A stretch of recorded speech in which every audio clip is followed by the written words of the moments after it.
जो आतंकवादी हैं, ये नक्सलवादी हैं, उनके पास शस्त्र और बारूद कहां से आता है?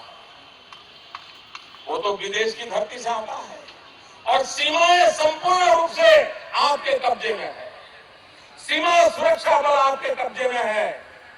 जो आपके कब्जे में है उसको तो संभालो, और जो विदेश से बारूद आता है, शस्त्र आते हैं, आतंकवादियों के पास पहुंच जाते, उसको तो रोको। जवाब नहीं है। मैंने उनको दूसरा सवाल पूछा। हमने कहा आतंकवादियों के पास धन आता है, हवाले से आता है, पूरा मनी ट्रांजैक्शन का कारोबार भारत सरकार के कब्जे में है, आरबीआई के अंदर में है, बैंकों के माध्यम से होता है।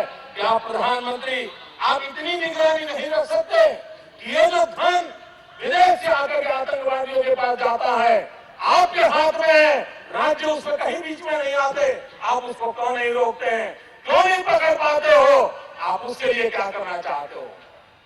मैंने तीसरा सवाल उनको पूछा कि विदेशों से घुसपैठ आते हैं, घुसपैठ आतंकवादियों के रूप में आते हैं, आतंकवादी घटनाएं करते हैं, भाग जाते हैं। प्रधानमंत्री जी आप मुझे बताइए, सीमाएं आपके हाथ में है, कोस्टल सिक्योरिटी आपके हाथ में है, बीएसएफ सेना सब आपके हाथ में है, नेवी आपके हाथ में है, ये विदेश से घुसपैठ के कैसे घुस जाते हैं?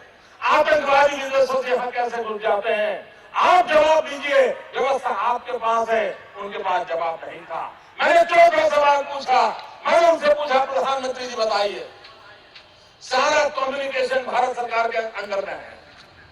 कोई भी अगर टेलीफोन पे बात करता है, ईमेल भेजता है, कोई भी कम्युनिकेशन करता है, भारत सरकार उसको इंटरप्ट कर सकती है, इंटरप्ट कर करके जानकारियां पा सकती है कि आतंकवादी गतिविधि के अंदर कौन सा कम्युनिकेशन चल रहा है, और आप उसे रोक सकते हो। मैं पूछना चाहता हूं प्रधानमंत्री जी को, इस विषय में आपने क्या किया है? उनके पास जवाब नहीं था। मैंने पांचवा सवाल उनको पूछा।